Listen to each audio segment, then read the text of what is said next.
Thank you, ladies and gentlemen, and welcome to the Lake County Board of Commissioners meeting for Tuesday, May the 21st, 2019, our regular meeting, and our guest chairperson there. You people keep on your happy faces. Everything was so happy when we came in here. Keep those faces on. We would really appreciate that. Again, we welcome you to the meeting. If you would at this time, check your phones, check all your devices, make sure you have them turned off or put on silent for me. If you'll do that, I would appreciate that. Madam Clerk, all the commissioners are here except for Commissioner Abley, who is ill and has notified me of that. If you are speaking tonight, if you come to the table or to the podium, if you will mash the little button on the right-hand side, and you'll see a red light come on your speaker, and we would appreciate you doing that so Kay can get us recorded. At this time, we're going to do our invocation. With us tonight is my dear friend, the Reverend Dr. Jasper W. Hemphill, Jr., pastor of the African Methodist Episcopal Church, AMEC, and then when the pastor gets through with the invocation, our children from Mull Elementary School, where Kristin Edwards is the principal, they're going to come line up and lead us in the Pledge of Allegiance. So if you'll stand with me, and Jasper, if you'll come up, sir.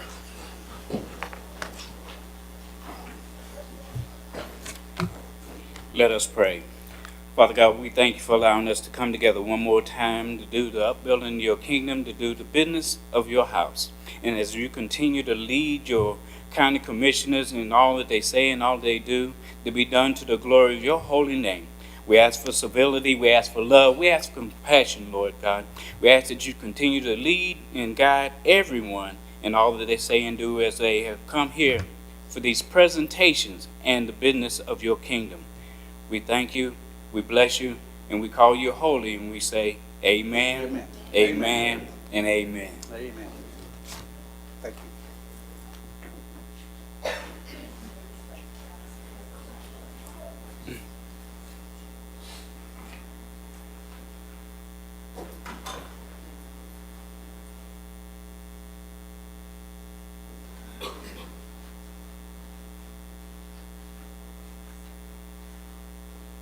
This way.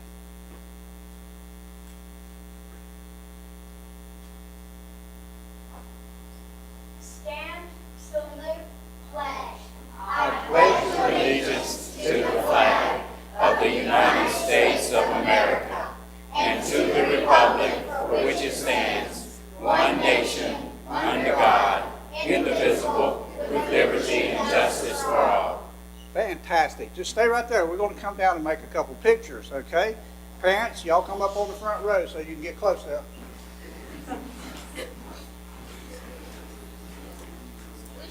Side by side. There you go. Y'all are all friends.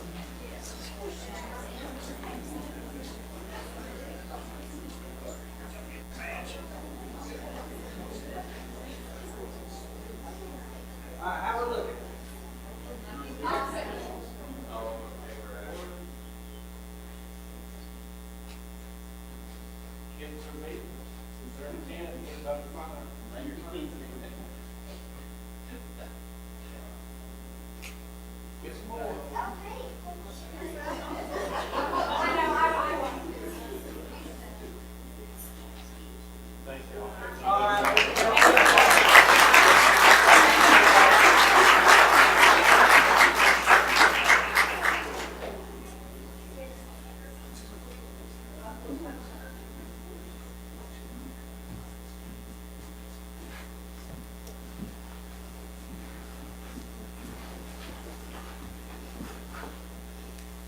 We'll give our kids just a moment or two to get out. Thank God for children. That's our future going right there, ladies and gentlemen. So proud of them.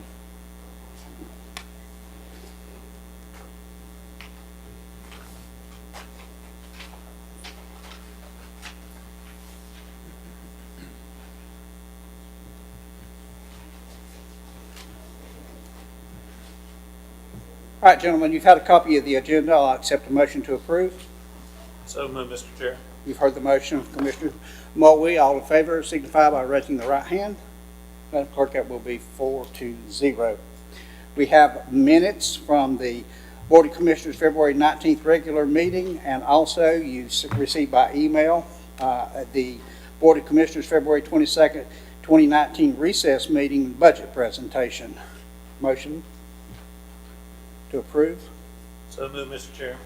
You heard the motion from Commissioner Mull. All in favor signify by raising the right hands. Madam Clerk, that will be 4-0. Moving on into our presentations. Tonight we have with us Paige Pitts, who is going to talk to us about recognition of the Governor's Volunteer Service Awards. Unfortunately, this year, we were all at meetings and were unable to attend. I think Jeff and I went last year, and I was so sorry that we couldn't be there, so we have invited Paige to come in and talk a little bit about these volunteer awards. Paige, if you would. Thank you so much. You got it? Is that press? Oh, thank you. Okay. Well, good evening, and thank you to the commissioners for your invitation to come and introduce the 2019 Governor Volunteer Service Award winners that we have. I'm Paige Pitts, as he said, president of the Volunteer Work, which is an organization of volunteer managers and coordinators that network together to promote education and resourcing for volunteer administrators here in Burke County. And this is Alicia Lorenzo Wilson. She's the secretary of Volunteer Burke.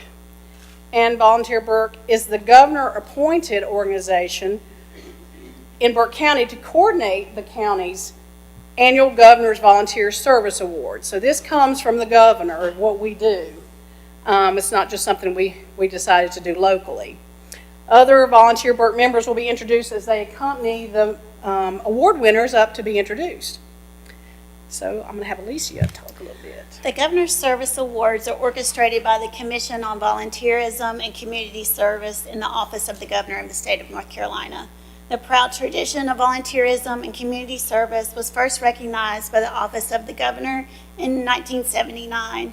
The Governor Volunteer Service Awards honor the true spirit of volunteerism by recognizing individuals, groups, and business that make significant contributions to their community through volunteer service.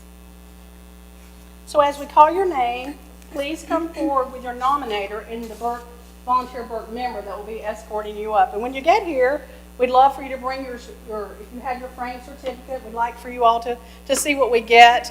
That comes as a certificate, and we have a wonderful framer, Catherine's Framing, who volunteers to frame these beautiful certificates for us.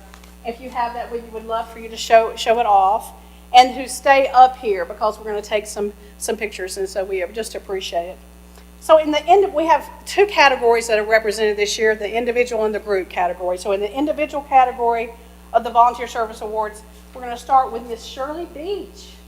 If you would come up with your nominator, Amy Kincaid, who is also a Volunteer Burke member. So she's going to serve twice here. Shirley is a 15-year volunteer with the Guardian Ad Litem program. Guardian Ad Litem is a volunteers serve as advocates for abused and neglected children navigating the court system. Ms. Beach has served 47 children during her time with the program. She attends every meeting for the children assigned to her care. Ms. Beach drives no matter where her children are located. She takes her volunteer work very seriously and often says that often the Guardian Ad Litem volunteer is the only consistent person in the children's lives.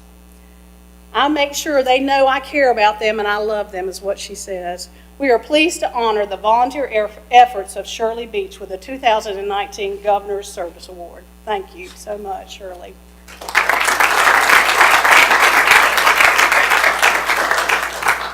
Next, we have April Buchanan. And April is accompanied by Volunteer Burke member Mary Rudisell.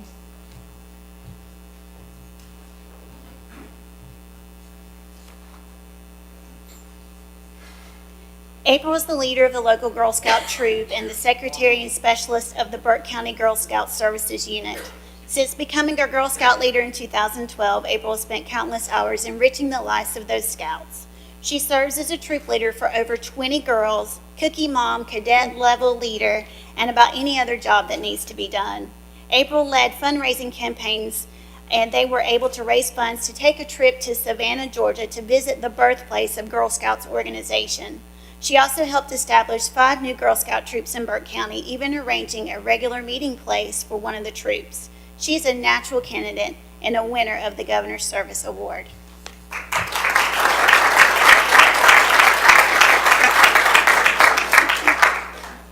Our next individual award winner is Miss Dottie Urban. Dottie, come on down. Dottie is accompanied by her nominator, Laurie Johnston, and Danielle Townsend from the Burke County Public Library. And Danielle's also a member of the Volunteer Burke Association. Most of us know Miss Dottie. You just go on down. Dottie has volunteered with the North Carolina Room at the Burke County Library since 1993. She is dedicated and generous with her time and talents, and she holds a wealth of information about local people, places, and events. It's not much Dottie doesn't know now. Her knowledge, experience, and passion for local history make her an irreplaceable asset to our library and to our community. Ms. Urban is dedicated and committed, faithfully serving at least 2 hours daily, every day the library is open, logging over 600 hours each year. Ms. Urban was also recognized specifically for her work on the picture book historic photograph collection and her contributions to the local history encyclopedia, The Heritage of Burke County, Volume 2, and assisting with the library's Black History Month program each year. With her skills, knowledge, passion, and dedication, Ms. Urban is a vital part of the work they do at the library to preserve and promote our local history. A most deserving volunteer of the Governor's Service Award. Congratulations, Ms. Urban.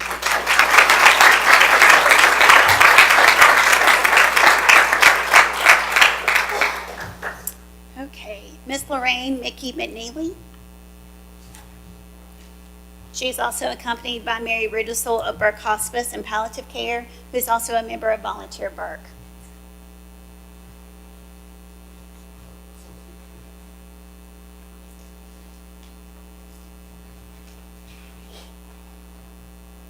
For the past couple of years, Mickey has been Hospice Volunteer of the Year for her many hours of service. She has given over 3,000 hours of service. She provides presence, emotional support, a shoulder to cry on, and a smile while volunteering as a hospice house greeter.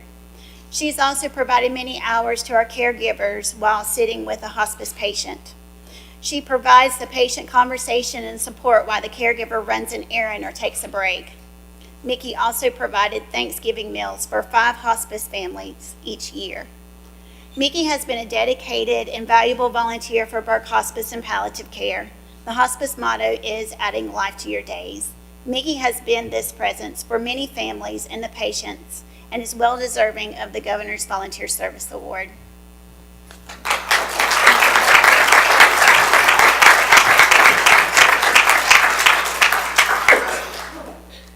Our next award recipient is Sarah Black Moses. Sarah, would you come on down? She's accompanied by her nominator, Nancy Taylor, and Volunteer Burke member Summer Nixon Snell.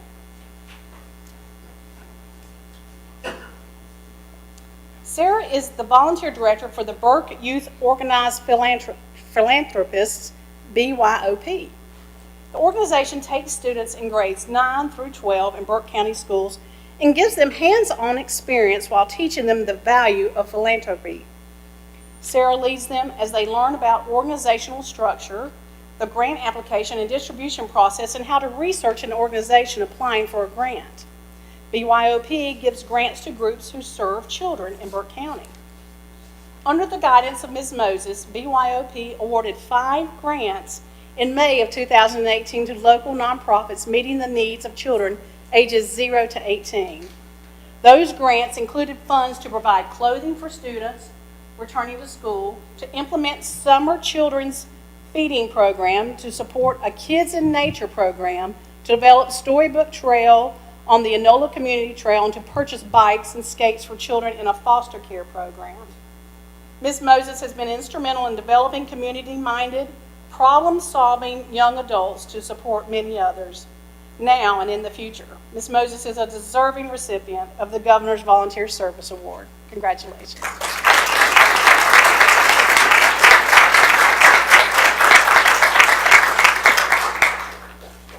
Not with us tonight is Terry Covella.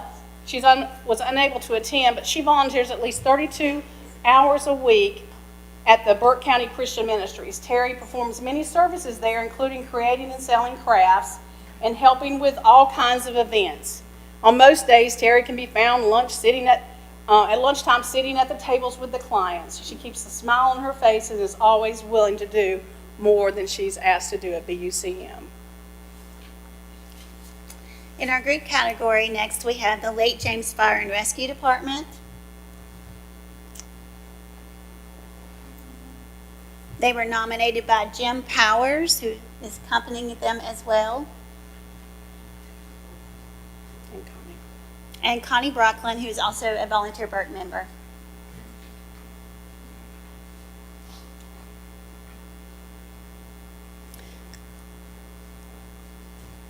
The staff of the Lake James Fire and Rescue Department were introduced at the award celebration led by Chief Alexander Courtney. Since its founding in 1969, the department has responded to emergency calls in the Lake James area. They have 27 firefighters, 12 of whom are cross-trained as medical responders, who have earned the department a level 4 safety rating, one of the highest given by the state fire marshal. Last year, Lake James Fire and Rescue answered 234 calls that included structural fires, brush, forest fires, car wrecks, trees down in roads, search rescue, water rescue, and all types of medical response calls and false alarms. These volunteers demonstrated a tremendous level of commitment and willingness to sacrifice safety and life, and have consistently provided a most valuable service to their community. They are wonderful volunteers of the Governor's Service Award.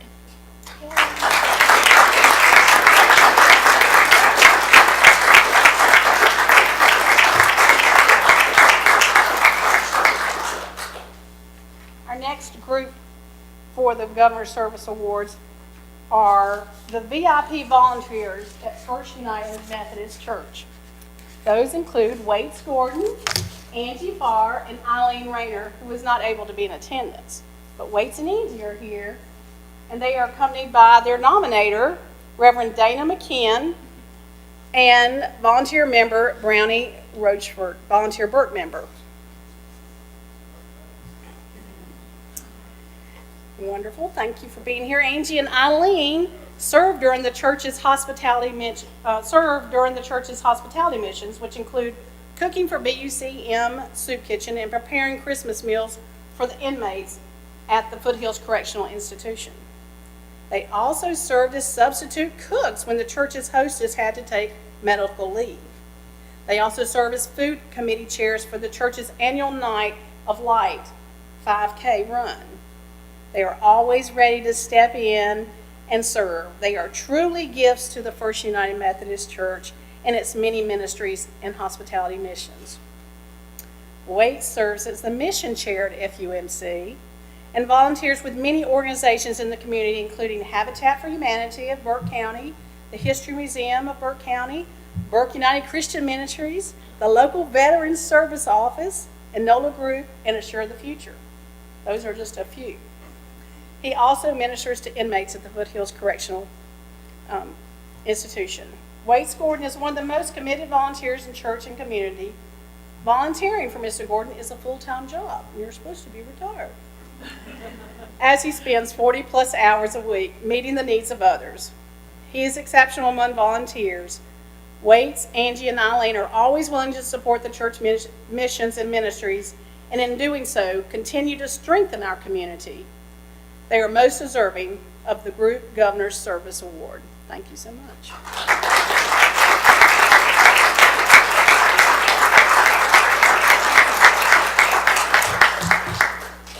Our next group is the Pilot Club of Morganton, who also received the Group Governor's Volunteer Service Award. They're represented by Club President Jan Richardson and incoming President Connie Brocklin, who is also a volunteer Burke member. The Pilot Club serves as a variety of groups in Burke County, including low-income senior citizens, adults with disabilities, emergency service personnel, and anchor clubs at Freedom and Patton High Schools. They annually award 2 $1,000 scholarships to seniors graduating from Freedom and Patton. The club also spearheaded the recent renovations to the Morganton Community House, donating more than $80,000 to the project so the entire community can benefit from making the use of the venue. The club also sponsors a cottage at J. Iverson Riddle Developmental Center and provides residents with birthday cakes and Christmas gifts. The organization holds frequent fundraisers, including the popular Taste of Burke event, to raise money for its many charitable projects. Through their time and donations, they are supporting and strengthening our community. They are a commendable group recipient of the Governor's Service Award.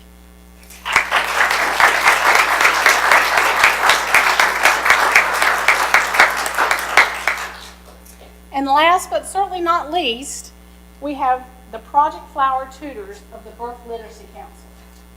They are a well-deserved group recipients of the Governor's Volunteer Service Award. Brownie Rochford is accompanying the nominator and the Volunteer Burke member. Oh, we have some wonderful tutors that have come in. Great. Project Flower is a family literacy program created by the Burke Literacy Council, specifically designed to help non-English speakers to read, write, and speak English.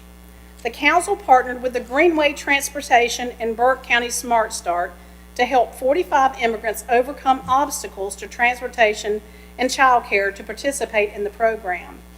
The Project Flower tutors receive special training in teaching English as a second language to help their students with basic life skills, such as how to make a doctor's appointment and to interpret a bus schedule, in addition to teaching them English. This is a phenomenal group of 11 volunteer tutors that come each week to teach the Project Flower students. They are a dedicated group of individuals that continue to support the Project Flower students. The goals of the students vary, and these dependable and dedicated tutors offer to help each individual reach their goals, which will improve their lives and those of their families. We're so pleased to have them as the Governor's Service Award recipients.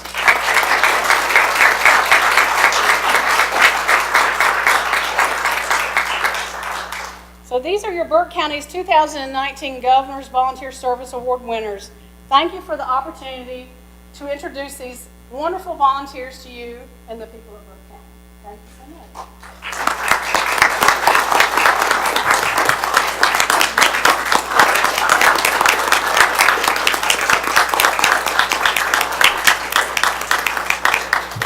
On behalf of the Burke County Board of Commissioners, let me tell each and every one of you, you are the epitome of what Burke County stands for. Our new tagline of all about advancing, that's what you are. You're all about advancing this county and what you do for all of those people out there that need your services. God bless you so very much. We're going to come down and take some pictures now. Which ones do we want first? If we could get everybody in the first one and then have just the recipients with the commissioners, that would be great. Squeeze in tight till we get there. Everybody needs to come in just a little closer, just a little closer. Just the recipients. No, right now it's with everybody who's up here.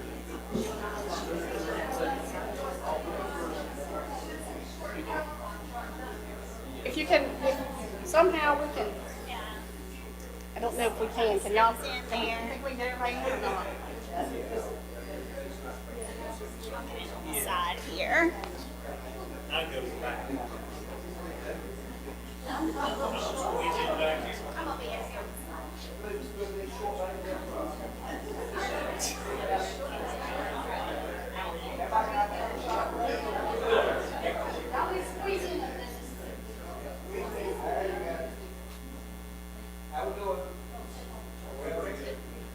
Brownie, get us here. Oh my gosh.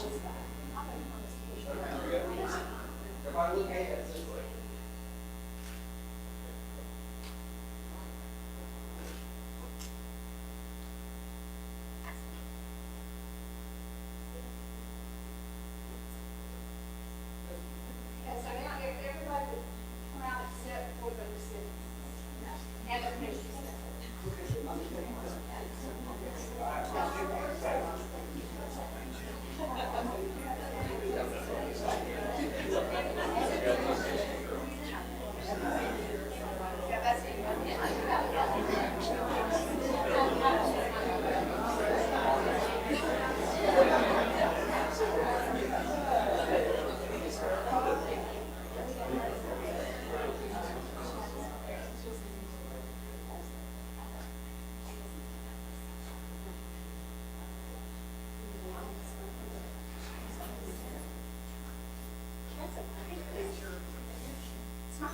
We're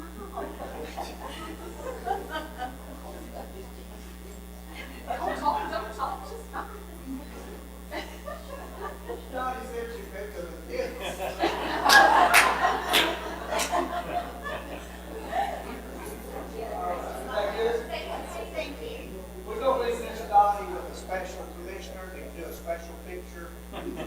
We better do that, so let's leave Miss Dottie with this one commissioner. Thank you all so much. Appreciate it. Okay, thank you.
Thank you, everybody that's left, for your patience till everybody got out over there. Okay, moving on with our presentations. Our next presentation will be presentation of the financial data for the period ending March 31st, 2019 of the Western Piedmont Community College, presented by Sandy Hoilman, Chief Financial Officer. Sandy? Thank you. Good evening, everyone. That's a hard group to follow. I'm going to give you a brief summary of our finances through March 31st for Western Piedmont Community College. And first we'll look at our state funds. We have a total budget of $14,752,952. Through March 31st, we've spent $10,769,901, or 73% of our budget to date through March 31st. The next three columns in light blue represent the county budget. And through March 31st, our county budget is $2,553,000, which we have spent 65% of our budget. We had several projects that got postponed a little bit, delayed due to the rain in the first quarter, but those are coming to fruition now. The final three columns show our institutional budget. We budgeted $5,789,520, and we have spent a good majority of that, which is normal through the fall and spring semester, with financial aid and our bookstore being the largest components of institutional funds. Total combined college budget for 18-19 is $23,095,472, of which we've expended $17,216,686, or 75%. So we're on target. We did have a reversion of our state funds in January of 2019.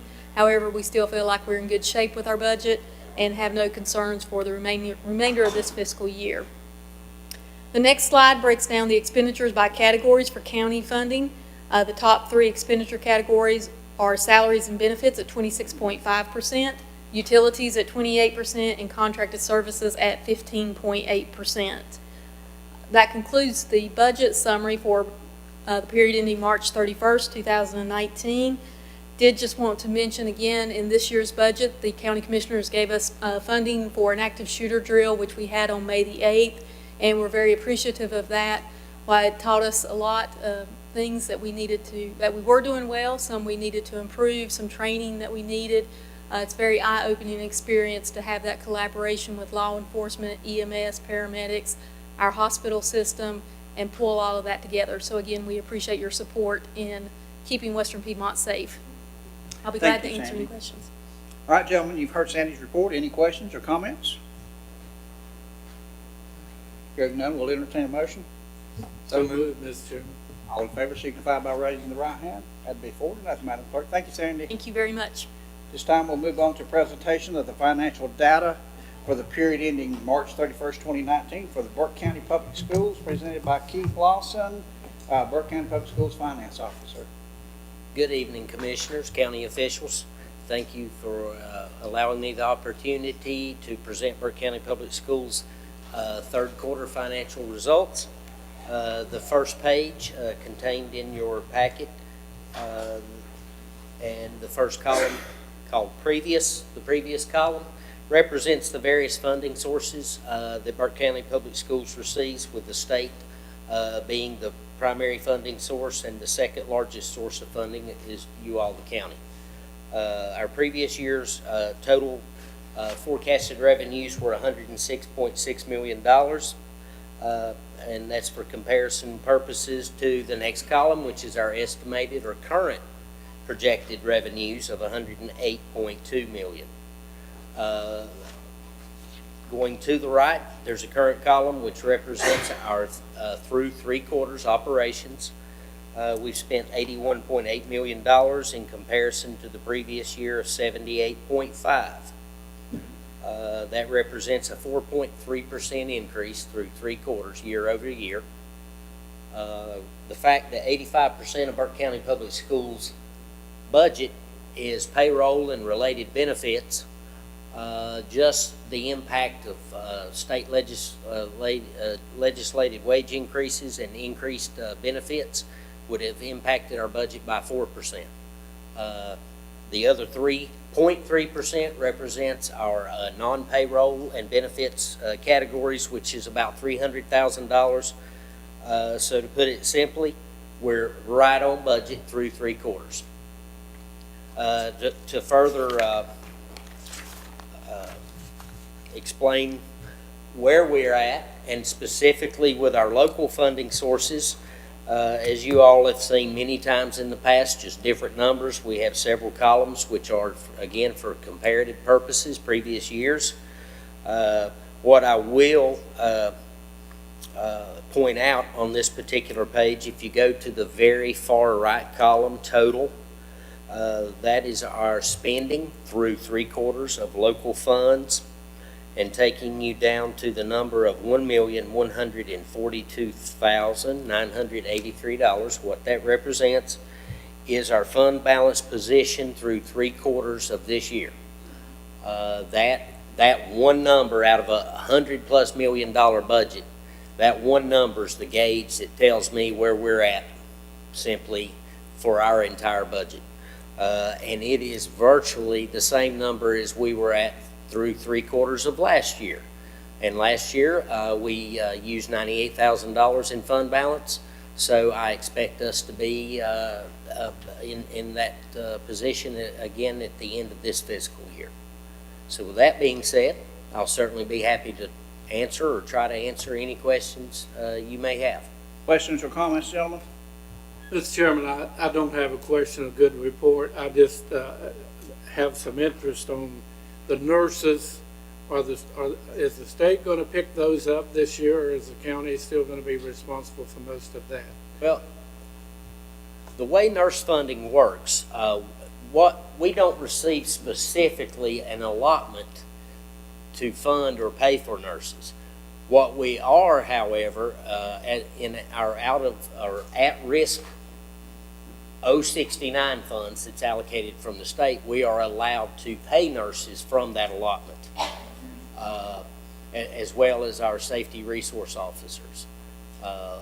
And what we have done historically is you all have certainly been gracious enough to fund the nurses in the past, and we have requested and request again for next fiscal year that you continue to do so. And those funds that we could and would be allowed to pay for nurses, again, we're paying for SROs and at-risk programs in the summer and before and after school for students. Well, you're estimating $4.3 million increase for next year. Most of that, though, is federal and state, correct? Correct. Yeah. That is correct, yes. That's what I conceived, and just wanted to verify it. Yes, Thank sir. you very much. That's all I have, Mr. Chairman. Thank you, Commissioner Taylor. Any other questions or comments? Hearing none, I'll entertain a motion. All in favor, signify by raising the right hand. That'd be 40-0, Madam Clerk. Thank you, Keith. Thank you. very much.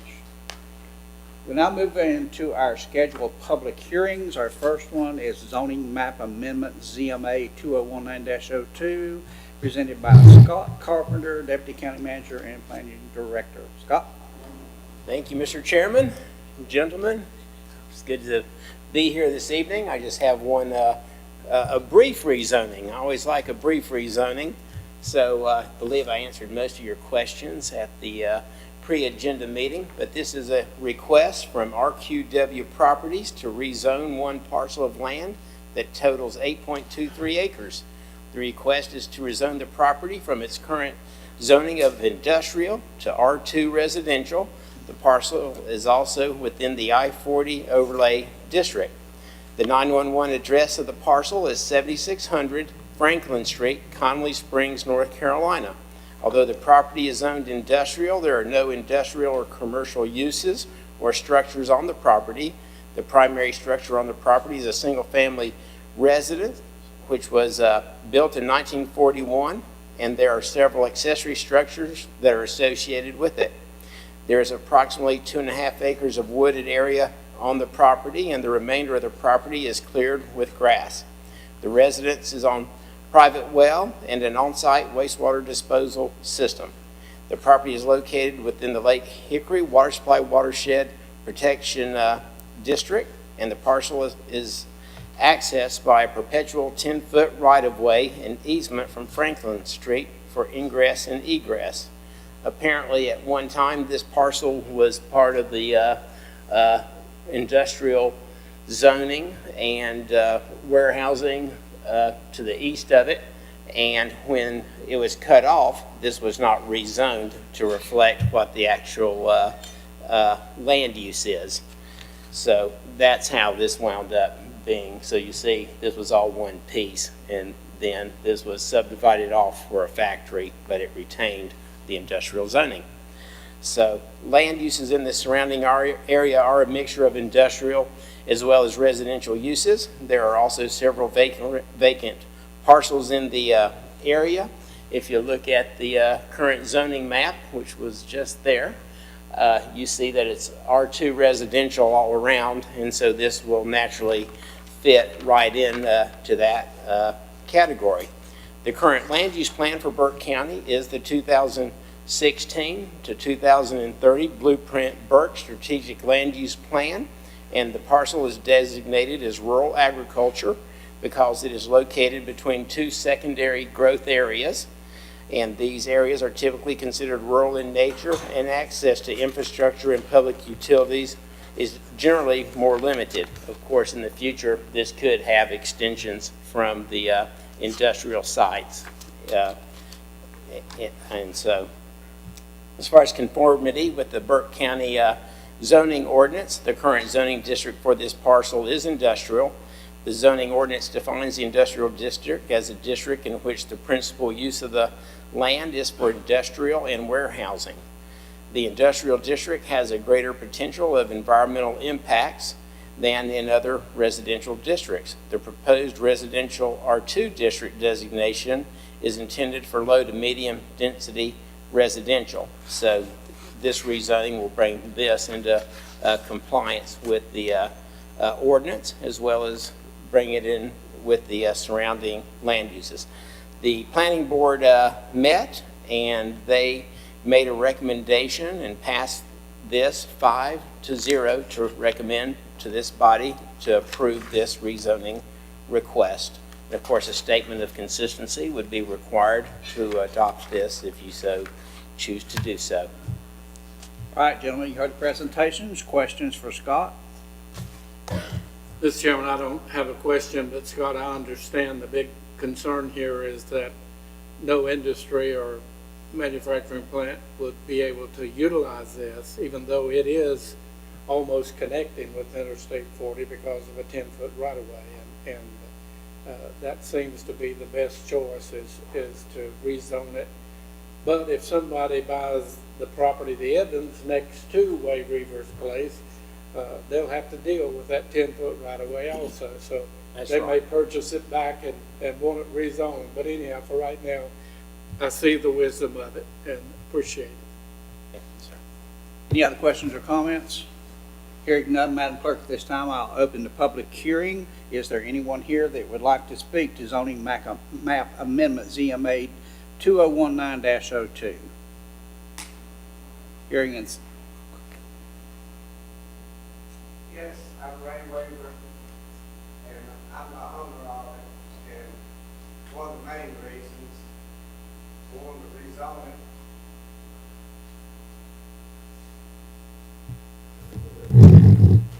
I have a gentleman there that's been living there for about 4 years, and he wants to buy it. And he loves the place, and he's got a disabled child also. So he's got it fixed up for that disabled child, and they love the place, and they want to live there. And I'm getting beyond doing things, so I think I love the place myself, just to have something to do. Anymore, I don't need it, and they need it, it'd be good for them. okay. Thank you very much, Jim. Thank you, Ray. Anyone else want to speak to this amendment? All right, hearing and seeing no one, Madam Clerk, I'll close the public hearing and ask the pleasure of this board. Mr. Chairman, I move to adopt ordinance 2019-03, amending the Burke County zoning ordinance and related consistency statement. The proposed rezoning would be consistent with the 2016-2030 Burke County Strategic Land Use Plan and considered reasonable and in the public interest because the proposed zoning reclassification is consistent with the purposes, goals, objectives, and policies of the adopted land use plan and other plans for the physical development of the county as adopted by the Board of Commissioners. And the proposed zoning reclassification is compatible with the overall character of existing development in the immediate vicinity of the subject property. And there is adequate public facilities and services to serve the subject property, including but not limited to roadways, parks, and recreational facilities, police and fire protection, school, stormwater drainage systems, water supplies and wastewater treatment systems, and garbage services. Thank you, Jeff. All right, gentlemen, you heard Commissioner Britton's motion. All in favor signify by raising the right hand. Madam Clerk, that passes 4-0. Thank you, sir. Thank you, Jim. Moving on, item number 8 is informal public comments. Madam Clerk, anyone want to sign up? I have no cards tonight, Mr. Chairman. Thank you, Madam Clerk. Moving on, item number 9 is the consent agenda. At this time, I'm going to ask Bryan Steen, County Manager, to review that consent agenda. Thank you, Mr. Chairman. Members of the board, you have 9 items on your consent agenda. The first is BOC, reappointment of tax administrator. Item 2, clerk, appointment to animal advisory board. Item 3 is general services, acceptance of state loan for Eckhart Creek Pump Station project. And as you can see, there's been a little bit of a change that I want to make sure that you're aware of, that the motion for this particular item is to adopt resolution number 2019-10, accepting a state revolving loan in the amount of $1,634,000 for the Eckhart Creek Pump Station rehabilitation project. Further authorize, instead of the chairman, you authorize the county manager to execute the offer and acceptance document, standard conditions for the federal SRF loan, and sales tax certifications on behalf of the board. Then we come back to item number 4, health/sheriff, approval of service contracts for the Department of Justice Adult Drug Court grant. Item number 5 is IT, reclassification of 911 technologist to a senior IT technician. Item 6, JCPC, approval of county plan for Burke County and funding allocation. Item 7, JCPC, approval of fiscal year 2020 JCPC certification. Item 8, Tax Department tax collection report for April 2019. And item 9, Tax Department release refund report for April 2019. That concludes your consent agenda. All right, gentlemen, you've heard the report from the county manager. At this time, what is the pleasure of the board? Mr. Chairman, I make the motion that we approve all 9 items as rendered. All right, gentlemen, you've heard Commissioner Taylor's motion. All in favor signify by raising the right hand. Madam Clerk, that will be 4-0. Thank you so much. Moving on to items for decision. The first item is County Park Restroom from the Community Development, presented by Shane Prisby and Scott Carpenter.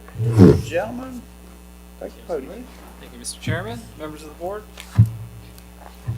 The Board of Commissioners appropriated funds in fiscal year 19 for the Community Development Department to construct a restroom at the Fauna Flora County Park Trailhead.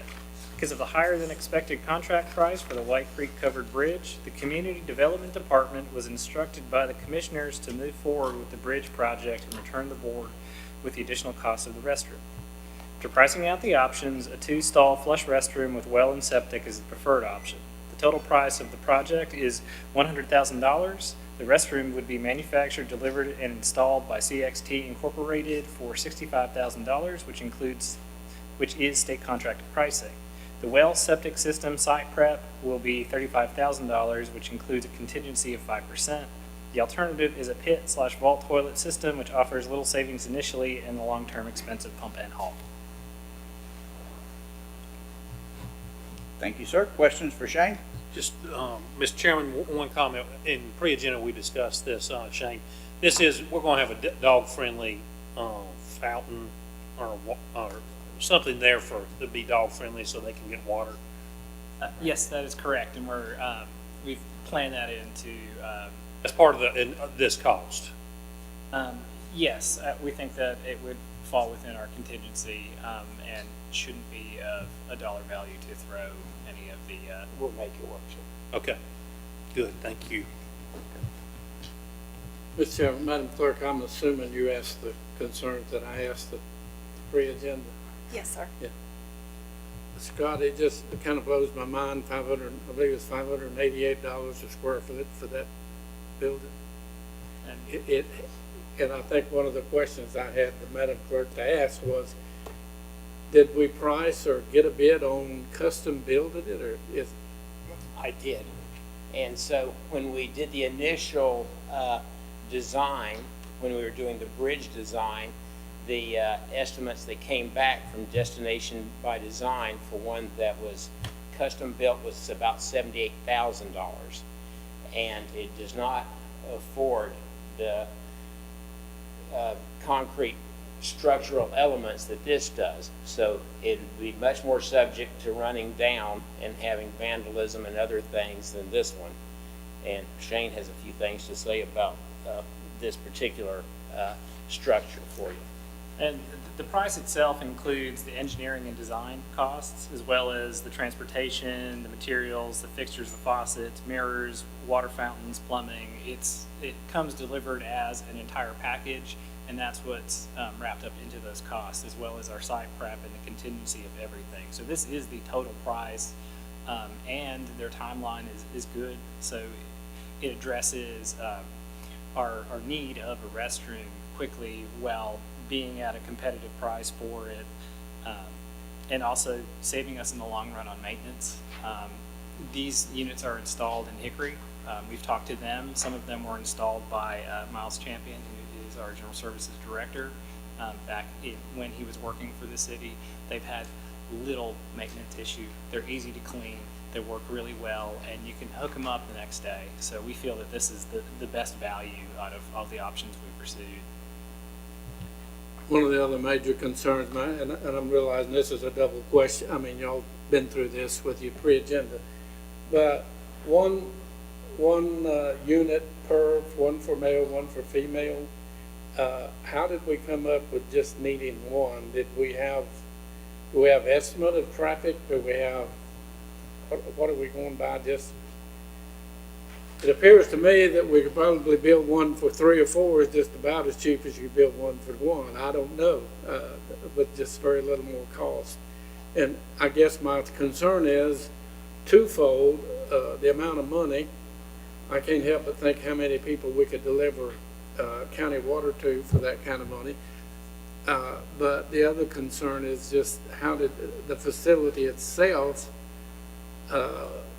definitely is not going to accommodate, to me, the peak season of you're going to have on those trails. I don't know. I just wondered how we developed the formula of just one commode, one unit on each side. So initially, Destination by Design just had a single unit, and we had no way of knowing what traffic would be generated from the trailhead. So keep in mind that there's also going to be other additional facilities like this as you go around the lake. And so not all the traffic on the lake is going to be, on the trails is going to be coming to this facility. So we doubled the size of it in anticipation of adding additional parking.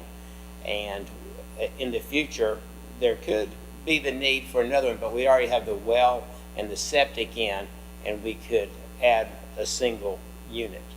And we've sized the proposed septic system based off of the anticipated additional parking. So we're thinking longer term about how this area will be used, how many people will use it, and there's a formula for that environmental health uses. Okay, you decided on one male, one female. Any kind of expansion that would be reasonable to, if it got to that point? We haven't priced the expansion, if that's your question, sir. Do what? We have not priced an expansion. But is it expandable? Oh, we could always add another unit to the system, but it probably would not be connected to this structure. It'd be a separate structure, but it would connect into the same water system and the same septic system. So the septic system that's... We don't have city, county water there, so we're digging a well? Yes, sir, that's right. And that's part of your price included for the 100,000?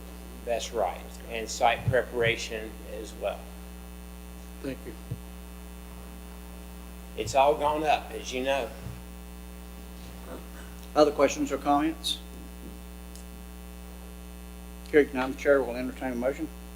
Mr. Chairman, I move to approve the quote from CXT and appropriate $82,000 of general fund balance for the county park restroom project. Further authorize the county manager to execute the agreements for well installation, septic installation, and site preparation work on behalf of the board, subject to review and/or revision by the county attorney.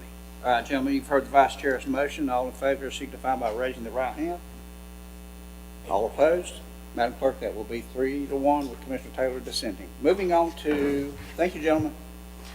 Moving on to item number 2 and the items for decision, that will be from the county manager for creation of animal services positions. Bryan? Thank you, Mr. Chairman, members of the board. I think you remember that we've had some instruction for staff to look into doing this, to be able to be effectively taking over the animal shelter, if at all possible, July 1. But we are needing to add some positions, one position being the Animal Services Director, then another position, the Animal Services Coordinator, and then one being an Animal Services Technician. Those are the positions that we are talking about, and that has been included in the recommended budget. So we just need you to formally authorize the establishment of those positions effective July 1, and that for us to be able to go ahead and post and begin the process to recruit and possibly offer jobs to effective July 1. All right, gentlemen, questions or comments for Bryan? Mr. Chairman, I have two questions. Now, it's my understanding that animal clinic is going to come to under the manager's responsibilities, and we're going to put 3 people in there, but the money that will actually be a transfer, so to speak, or switch. I don't know what you're gonna do with the three. I'm assuming the sheriff will keep the three people that he has hired. But the money will be for three positions. And I believe we got in our presentations, those positions, would be level 25, 17, and 14. And I just wondered, is it gonna be an increase over what's being allotted now to run that animal shelter? Or will it be reduced or about the same? No, you're adding actually two new positions to augment the office staff. The number of enforcement officers will be retained by the sheriff, and they'll still be there. But the actual number of people working in the office and trying to promote adoptions and a more adoption-centered philosophy is going to increase 2 positions. You already got 1 person working in the office now, so you're really only adding 2 new positions to the shelter. But those 2 positions will take somebody's place that's there now, right? No, these are brand new. That's why we're having to come through the board to create the positions.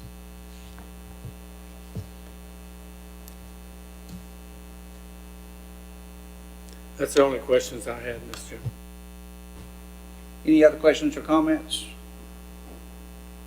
Hearing none, I'll entertain a motion. Chairman, I move to authorize the creation of 1 animal services director, 1 animal services coordinator, 1 animal services technician, and to authorize the Burke County Human Resource Department to begin advertising and recruiting for those positions so the selected candidates can begin employment with the county on July the 1st, 2019. All right, Jim, you heard Commissioner Britton's motion. All in favor signify by raising the right hand. Madam Clerk, that'd be 4-0. Thank you so much. Moving on. Mr. Chairman, can I ad-lib a little bit on this? Yes, sir, you may. You have my blessings. As you know, we're making some improvements to the facility now, and what you have before you is a picture of my pack before I went to the animal shelter last week. And now you have a picture of my pack since I visited the animal shelter. His name is Harry. And then you have Henry. Well, he is Harry. Good God, just ask my vacuum cleaner. Then you've got Zeke on the floor, Chloe in my arms, and then Ty is over there to the far left. But we are promoting adoptions, so anybody out there that needs a good dog, we've got a good place for you to find one. Thank you, sir. Thank you, Mr. County Manager, and God bless you. Moving on to our next item will be from the County Manager again for presentation of the recommended budget for fiscal years 1920 and scheduling of public hearings. Bryan? Thank you, Mr. Chairman, members of the board. As you know, this is the first budget without the fellow by the name of Paul Imes, and we survived it. Margaret did a fine job, and this is a heck of a way to welcome somebody to a new position with Burke County as the finance officer. As you know, there are some major changes going underway. The changes over at the jail, that is going to be a transition because transitions can be somewhat of a challenge with staffing and getting staff in place and having them there and ready to open the doors and all that. Then, as you're aware, we had a study done about DSS staffing and meeting the new requirements that our friends in Raleigh have established for us and told us that the county commissioner and county manager are responsible for making sure that this happens, even though the DSS has its own board, but we won't go into that any more than we've already done.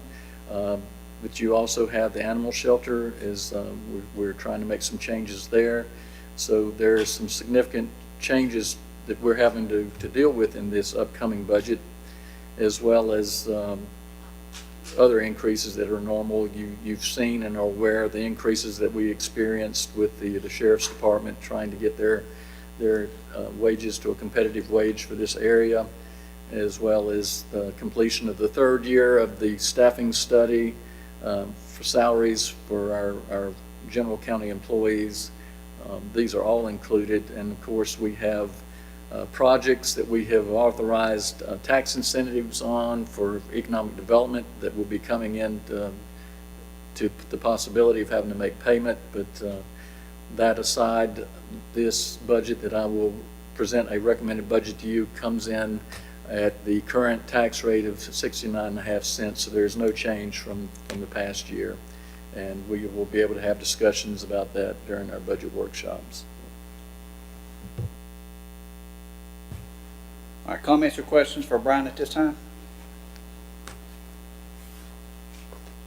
Hearing none, I'll entertain a motion. Mr. Chair, I move to acknowledge receipt of the manager's recommended budget for fiscal year 1920, and also move to schedule a public hearing for Tuesday, June 18th, 2019 at 6 p.m. or as soon thereafter as persons may be heard. All right, gentlemen, you heard the vice chair's motion. All in favor, signify by raising the right hand. 4-0, Madam Clerk. Thank you so very much. Reports coming down. This is for Kay. I think the rest of them are getting electronic. Okay. One's for Kay and one's for you. Okay. It's got stickers on it. It doesn't matter. Before I move into Margaret's report, the vice chair has so eloquently reminded me that I forgot to get a motion for the recognition of the Governor's Volunteer Service Award members. So, Madam Clerk, I'm making the motion to recognize those citizens and that we did take a commemorative photo. All in favor, signify by raising the right hands. Madam Clerk, that's 4-0. Thank you so much. We are official now. Thank you, Vice Chair. Moving on now, we will go into our reports and comments. First is our finance report from our county financial report ending March the 31st, 2019, presented by Ms. Margaret Pierce, our Deputy County Manager and Finance Director. Margaret? Yes, sir. You have in your packet the report I went over at the pre-agenda meeting. All of our revenues and expenditures are in good shape and where they should be for this point in the year. Revenues as a whole are at approximately 80% and expenditures at about 72%. Are there any questions on the report? Questions or comments for Margaret? Mr. Chairman, I have just one question. Margaret, I noticed maintenance and operations at 34%. Any comment as to why that seems kind of low? The Sally Port was just appropriated, so nothing's been spent out yet on that $1.2 million that was appropriated for the Sally Port renovations at the courthouse. That's the biggest piece of that. Okay, thank you. Other questions or comments? Hearing none, I'll entertain a motion. Mr. Chairman, I move to acknowledge receipt to accept the report as presented. All right, you've heard Commissioner Britton's motion. All in favor, signify by raising of the right hand. 4-0. Madam Clerk, thank you so very much. Thank you, Margaret. We're now going to move into our Board of Commissioners reports and comments, along with others. Let me start to the right, County Attorney. Good evening, sir. Good evening. Just wanted to let you know that last week, the County Manager, Chairman Carswell, and I had an opportunity to go to a regional meeting in Charlotte concerning our opioid lawsuits against the manufacturers and distributors of opioid drugs. These were the national firms that met with us in Charlotte, as well as the North Carolina firms that are handling these cases for our county and a large group of counties and municipalities. We received updates of the action.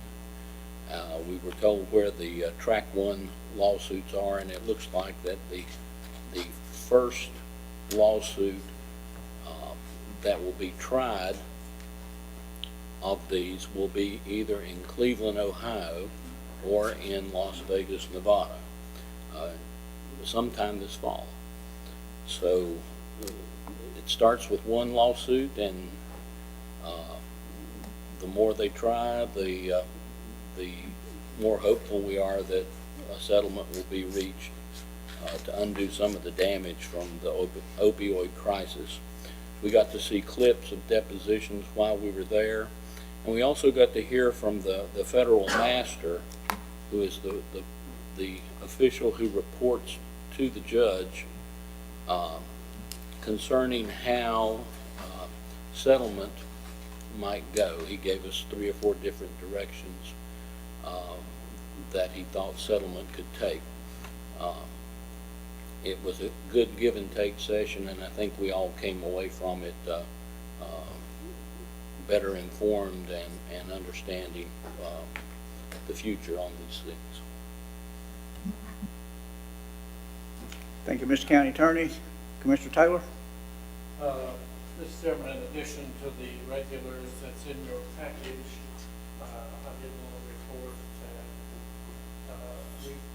I went to the big lots ribbon cutting. The chairman was there. We had a good time in that ribbon cutting. I did miss the county assembly day in Raleigh due to making hay. I missed my mental health meeting because I was making hay. And the thing I wanted to share, just a few things, there's 2 pages here of information that was directed and given to me. And I assume that y'all may have got a copy of it, but I did want to make, because of the many times we get confused about, what we pay and what the county and what teachers pay, and a couple of things that just really clears it up is in this, and I'm going to give this to Kay and let her pull it up on the internet and forward it to all of you. But the average teacher salary, this came from Mark Johnson, North Carolina Superintendent of Public Instructions.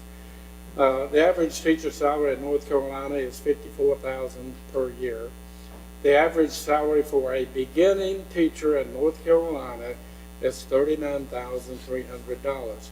And I've heard people tell me that's 25, 26, and I think we need this information as part of our response.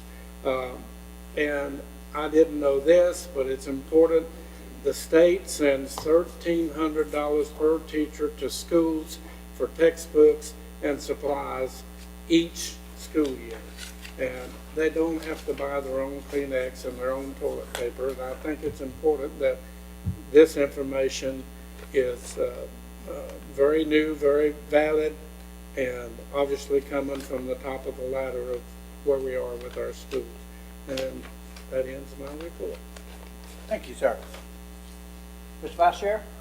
Mr. Chairman, just a couple of things. Some of my reports are in there, but one, Commissioner Abley and I attended a TDA meeting, Tourism Development Authority meeting at lunch, and just a couple of numbers.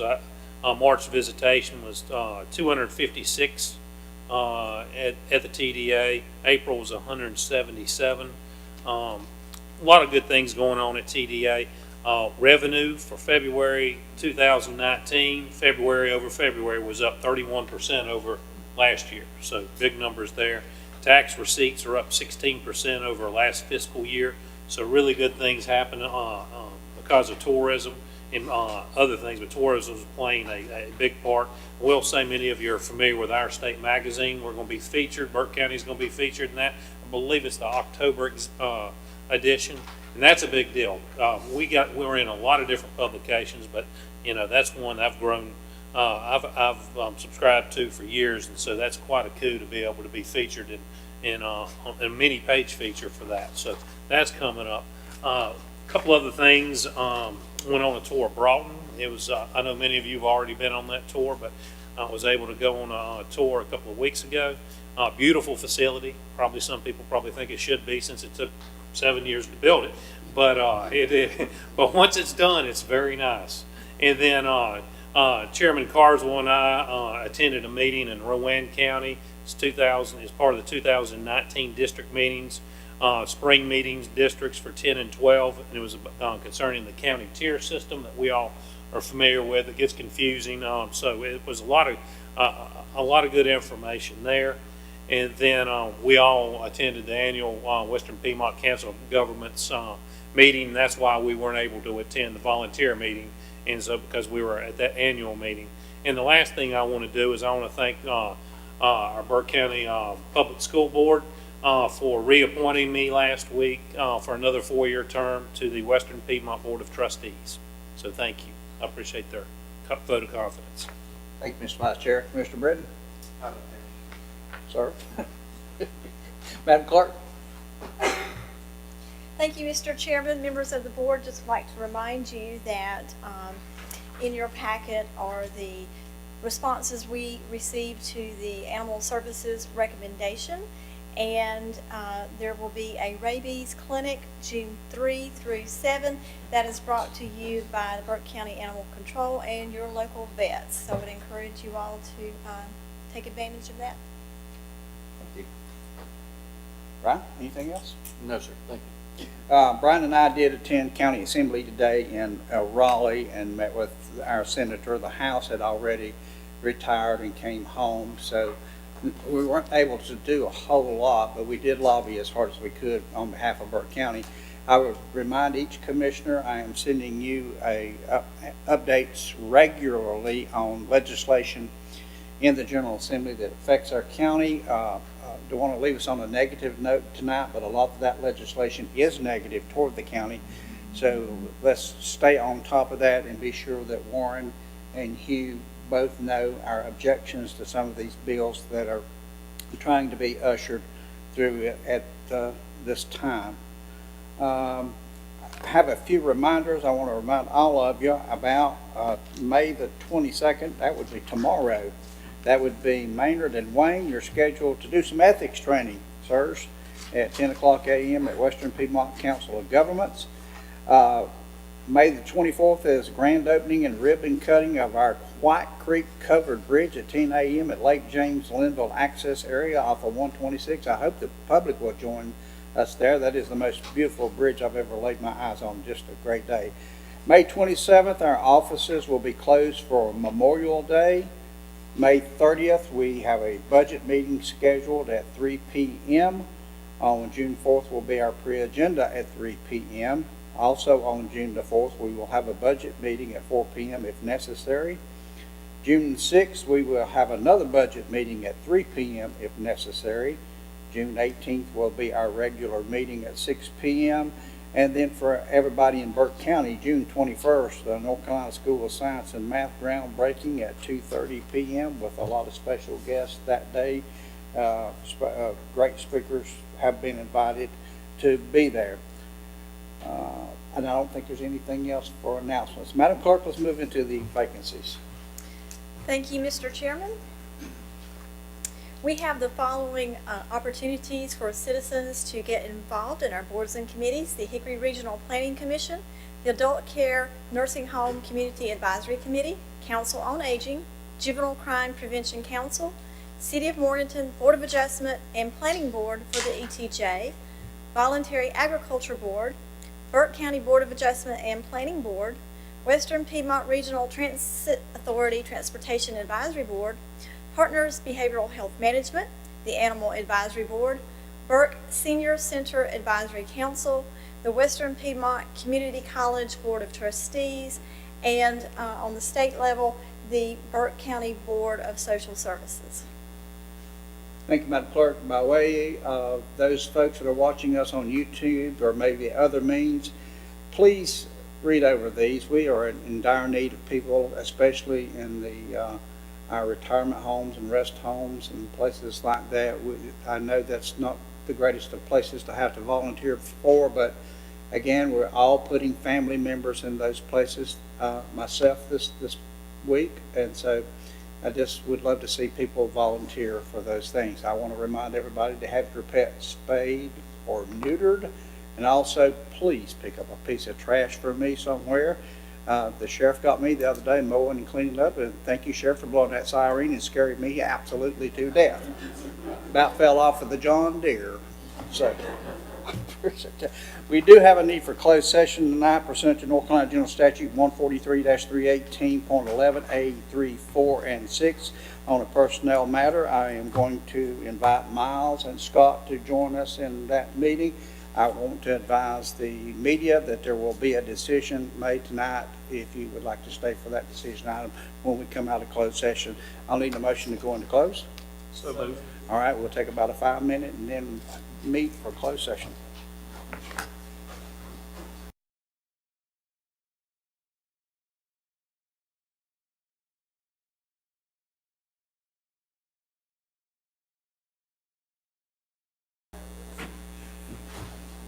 All right, we did have a proper motion to come out of closed session. We're now in open session. At this time, I'll entertain a motion concerning a new position of associate engineer. Mr. Chairman, I move that we allow the county manager to offer this applicant up to the midpoint of the salary range for this position. All right, gentlemen, you've heard Commissioner Britton's motion. All in favor signify by raising the right hand. That'll be 4-0, Madam Clerk. If there's nothing else to come before the commission tonight, we will stand in recess until May the 30th at 3 p.m. Thank you, everyone.